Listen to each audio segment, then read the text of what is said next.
Всем привет! Рада видеть вас на своем канале. Меня зовут Надя, и в этом видео мы будем рассматривать, как связан вот этот свитер. Этот свитер из магазина Be Free. Разберем его основной узор. Он представлен в магазине в двух цветах, в таком светло-белом, но на самом деле это молочный цвет, и в таком немножко бежевом. Я заготовила схему для этого узора. Схему я нарисовала в своих каких-то собственных символах. Честно, не нашла обозначения для некоторых таких обычных петель, как снять, например, петлю с накидом или затем в следующем ряду снять 2 петли с накидом. Я не нашла, пришлось что-то изобретать самой. Схема будет у меня в телеграм-канале с легендой в PDF-формате, и вы сможете ее просто скачать и распечатать на обычном листе бумаги. Также я сходила в магазин Be Free, подробно рассмотрела, как связан этот свитер, сделала несколько фоточек, примерку на себе и покажу вам некоторые элементы из горловины, из резинки и проймы, но об этом уже в конце. Уже начала я вязать этот образец, смотрите, что у меня получается, и я продолжу прямо по нему рассказывать вам, как вяжется этот узор. Итак, для образца нужно набрать число петель кратное 6 и 1 петля симметрии. Эта петля симметрии даже выделена на схеме, то есть вы четко поймете, где там петля симметрии. И 2 кромочных. У меня набрано 39 петель, то есть это 6 раппортов, 1 симметрии и 1 кромочная. И я перехожу к первому ряду раппорта. Первый ряд раппорта кромочную снимаю и дальше вяжу просто все петли лицевые. Последнюю петлю в этом ряду и во всех рядах я всегда провязываю лицевой. Вы можете делать так, как вам удобно. Вяжу так до конца ряда. Теперь второй ряд. Второй ряд. Здесь все петли будут изнаночные. Кромочную снимаю и дальше вяжу все петли изнаночные. Изнаночные я вяжу классикой, рассказывать, как вязать этот узор я тоже буду на классических петлях. Кромочную в этом ряду делаю опять-таки лицевой.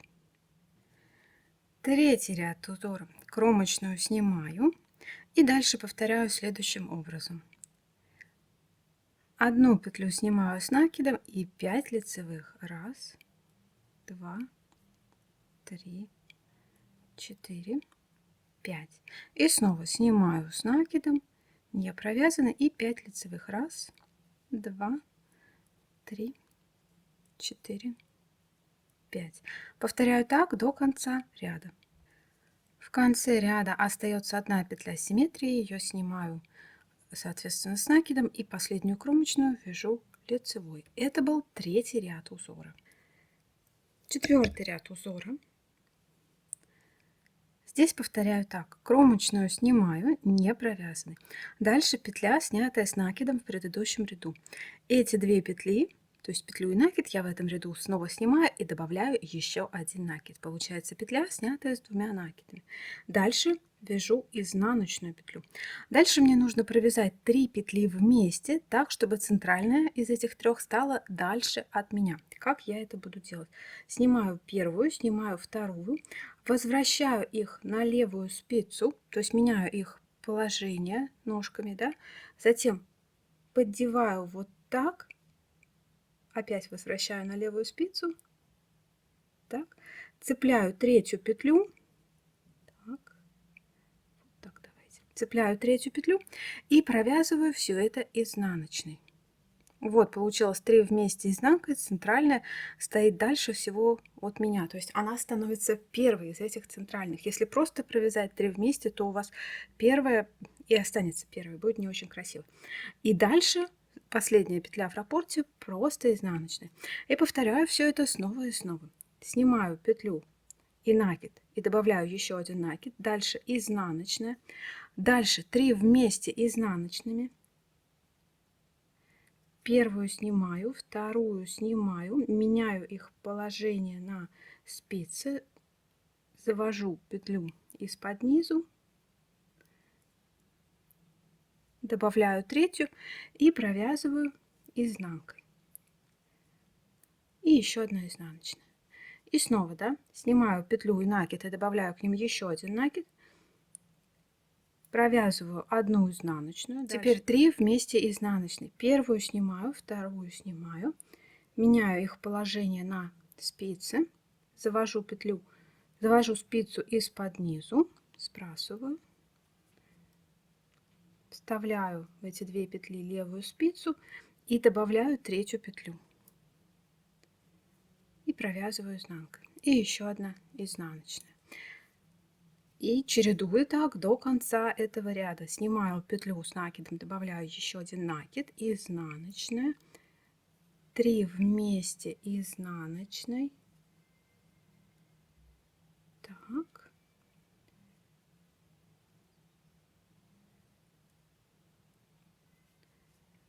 Так.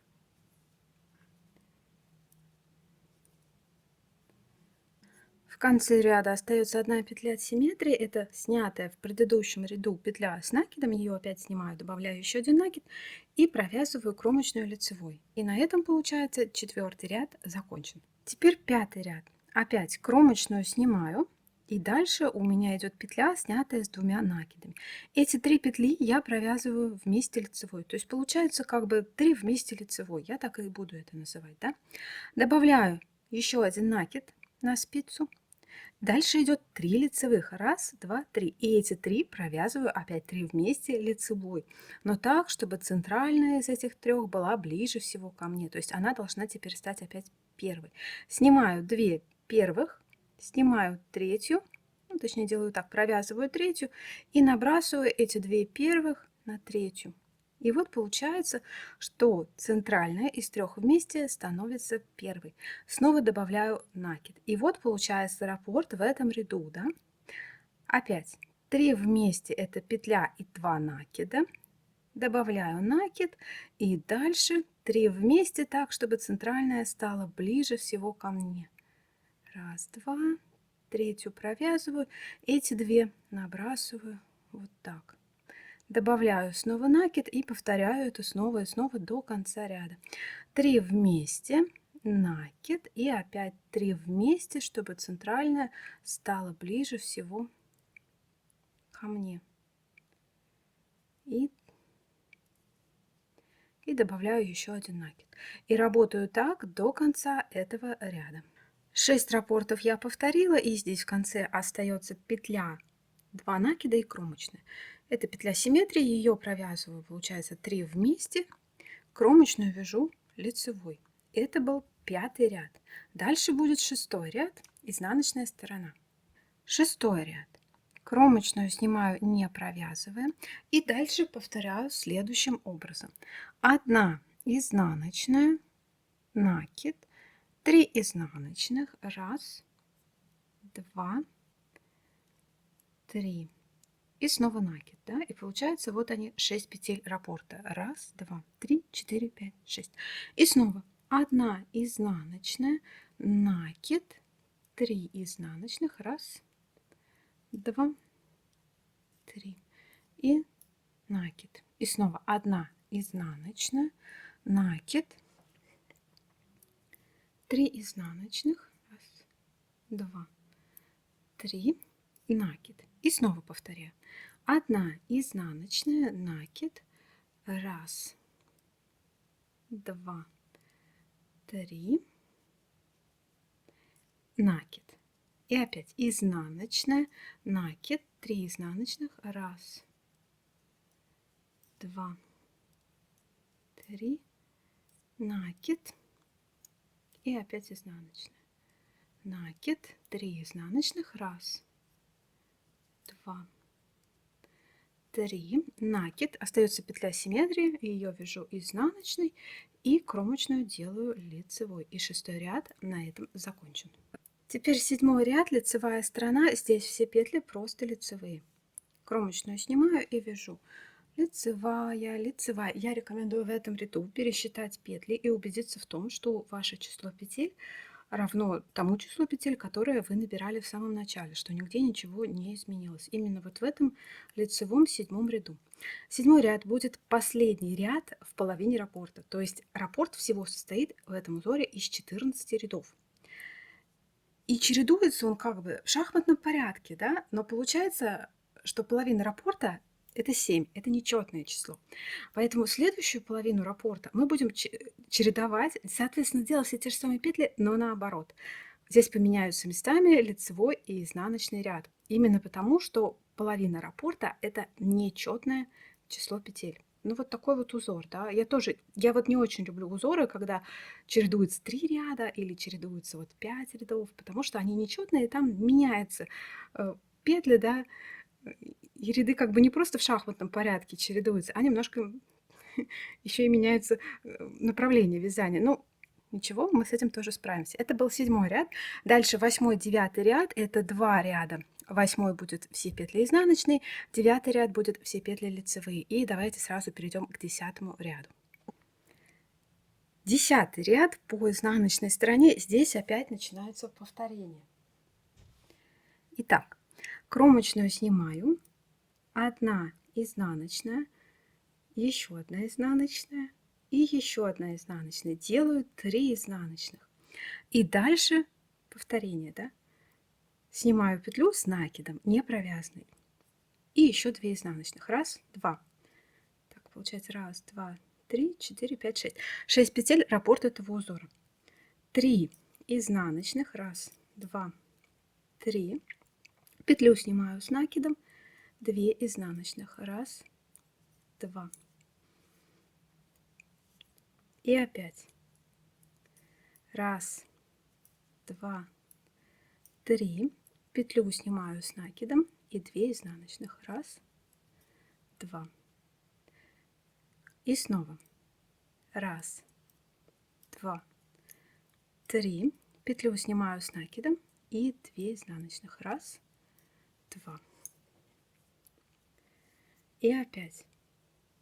Раз, два, три. Петлю снимаю с накидом и 2 изнаночных. Раз, два. Раз, два, три. Петлю снимаю с накидом. 2 изнаночных, и последняя петля симметрии, она тоже изнаночная и кромочная. Кромочную вяжу лицевой. Это был 10-й ряд. 11-й ряд. Итак, здесь кромочную снимаю опять не провязанный. Здесь, смотрите, если был полный раппорт, было бы 3 вместе, но так как раппорт не полный в начале, одной петли не хватает, поэтому делаем сначала 2 вместе. Итак, делаю 2 вместе налево. То есть первую снимаю, вторую провязываю и первую накидываю на вторую. Дальше вяжу 1 лицевая, следующая петля с накидом, ее в этом ряду опять снимаю не провязанной. И опять 1 лицевая. И вот он раппорт. Сейчас я его повторю полностью.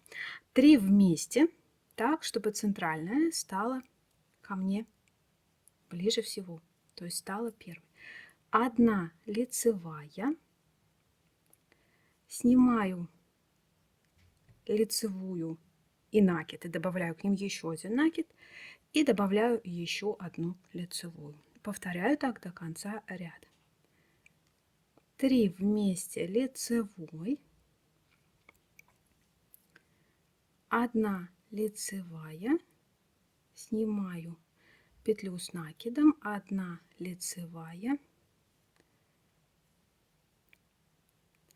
3 вместе лицевой, 1 лицевая, петлю снимаю с накидом, 1 лицевая, 3 вместе лицевой. И снова 1 лицевая, снимаю петлю, накид и добавляю еще 1 накид, 1 лицевая, 3 вместе лицевой.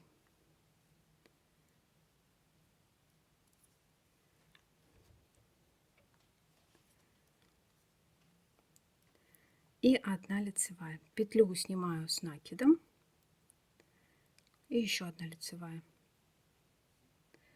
Остается 3 петли, 1 кромочная и 2 петли. Это должны быть 2 вместе лицевой. Их делаю 2 вместе направо. Так. И кромочную вяжу лицевой. Это был 11-й ряд узора. И теперь 12-й ряд узора. Здесь работаю так. Кромочную снимаю. И сначала мне нужно сделать просто 2 вместе изнаночной. Делаю 2 вместе изнаночной, самый обычный. Дальше делаю накид, и у меня по рисунку идет петля с 2 накидами.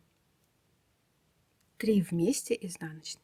Опять накид, и здесь уже нужно сделать опять 3 вместе изнаночной, так, чтобы центральная стала дальше всего от меня.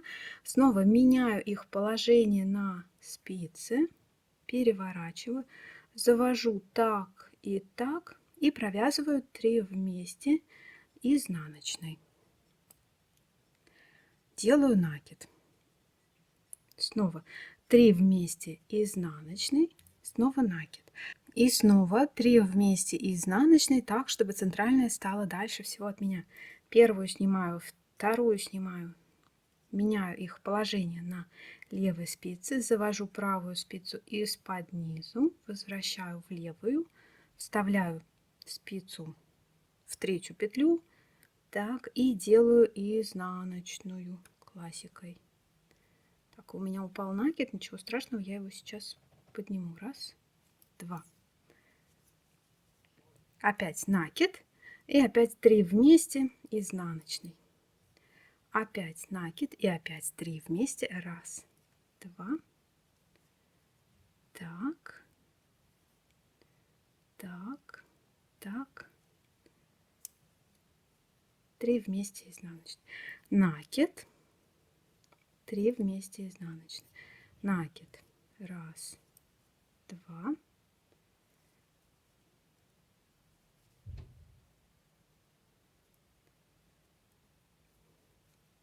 3 вместе изнаночный. Накид, 3 вместе изнаночные. Накид. Раз, два.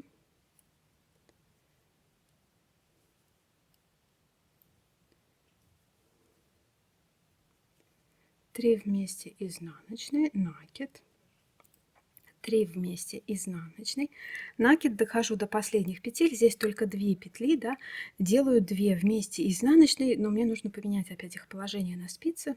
Раз, два, возвращаю и вяжу из-под низу, вот так. Потому что тут должна вторая стать верхней, вот. Это делается для этого. И последнюю петлю провязываю кромочной, лицевой. И 13 ряд, лицевая сторона. Кромочную снимаю, не провязываю, и дальше повторяю таким образом. 2 лицевых, раз, два, накид, лицевая, накид, лицевая. Раз, два, три, четыре, пять, шесть. Вот он, раппорт этого узора. Опять 2 лицевых, раз, два, накид, лицевая, накид, лицевая. И снова 2 лицевых, раз, два, накид, лицевая, накид, лицевая. И снова 2 лицевых, раз, два, накид, лицевая, накид, лицевая. И 2 лицевых, раз, два, накид, лицевая, накид, лицевая. И опять раз, два, накид, лицевая, накид, лицевая. И в конце остается петля симметрии, ее провязываю лицевой и кромочную провязываю лицевой. Это был 13 ряд. И теперь 14 ряд, последний ряд в раппорте, заключительный всего раппорта, всех 2 повторений.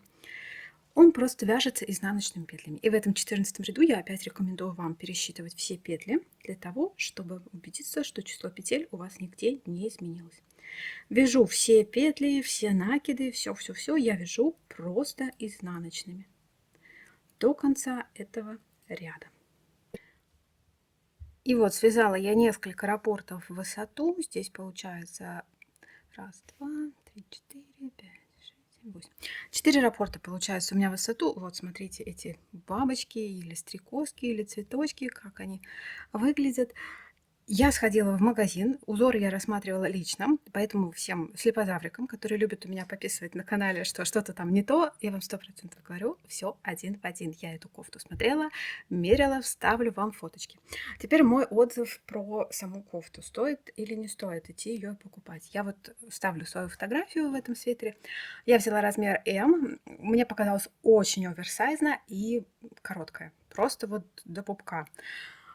Надо было брать эску, но, честно скажу, эску я давно как бы не ношу, и последнее время ношу эмку. Но, видимо, с современными оверсайз-тенденциями все очень ушло в большие размеры, и на мне прям я утонула в размере М. Теперь подробно про то, как связано. По краю здесь набран фабричный набор. Дальше идет обычная резинка. И потом переход к вот этому узору. Обратите внимание, что на резинку они набрали больше петель и вязали ее, видимо, ну, более плотно. Я не думаю, что это ручная вязка, это, конечно, машина. Ну, то есть связана на большей плотности резинка. Если вы захотите повторить точь-в-точь, то тогда, естественно, для резинки берите спицы меньшего размера. И потом при переходе с резинки на основной узор есть убавки, то есть они делают немножко убавок. Дальше идет полотно основного узора и горловина. По краю горловины здесь сделан рулик. Это просто несколько рядов лицевой глади, которые заканчиваются каким-то закрытием. Любым я бы крючком закрыла, было бы, мне кажется, даже красивее. И тогда лицевая гладь вот так вот сворачивается, да, если вы ее закроете не резинкой. Пройма здесь отсутствует, то есть здесь прямой рукав, нет вообще никакой проймы, прямо свитер обрезан, но он оверсайз, поэтому он так и сделан. Да? Если вы делаете вещи оверсайз, то можете себе позволить не делать пройму. И прямо к пройме пришит рукав. Вот такое получилось у меня видео, такой узор. Если вам нужна схемка, то добро пожаловать ко мне в телеграм-канал, там вы ее сможете скачать. Напоминаю вам еще раз. Заранее спасибо за ваши лайки, спасибо, что смотрите мое видео, спасибо за внимание. Пока-пока. И не забудьте подписаться на канал и нажать на колокольчик.